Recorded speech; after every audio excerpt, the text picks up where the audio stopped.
joined alongside NBA analyst Jevohn Shepherd. Jevohn, Joel Embiid makes a major declaration after going down 0-2 in MSG. He backed that up in Game 3, dropping a playoff career-high 50 points. What stood out to you about his performance? Well, he stayed true to his promise, right? He guaranteed a victory, and you got it. What I liked in that second half, he completely took over that game, and he pretty much told his teammates, you know what, you guys play defense.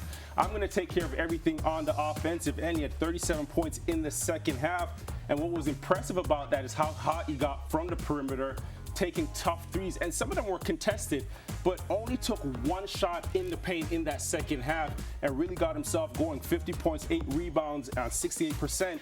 And here's a kicker, 21 free throw attempts. So he was aggressive, getting to the basket in the first half on the perimeter. They really couldn't stop him, but he put the weight of his team on his shoulders.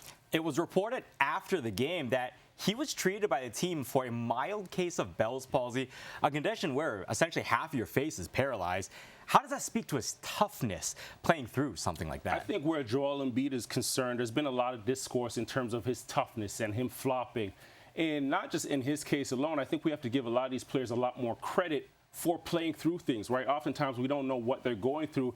And for Joel Embiid, you talk about him playing on one knee, right? You talk about him playing with this condition right now and having to lead a team. There's a lot of pressure there, but he's not talking about it. He's going out, he's performing, he's producing for his team and led them to a victory tonight. Well, look, moving out west, the Lakers had another double-digit lead, the third time in this series, yet they're down 0-3 again.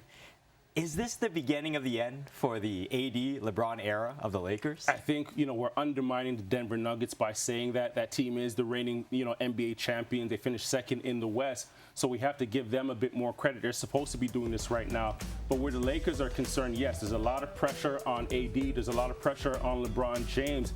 And I think, LeBron being 39, AD being 31, you've got to get those guys a bit more hungry, younger talent. They're playing at an extremely high level. But if you look at the rest of the team outside of Reeves, that team is pretty much a bunch of guys that are salvaging and trying to rescue their career. So I think there's a lot more pressure on the front office going into this summer. But they still got the rest of this series. It's not over yet. They still got a couple games in front of them to get it done. Well, look, I'm going to leave you with this one well-known stat. No team in NBA history has ever come back from a 3-0 deficit. Jevohn, thanks as always.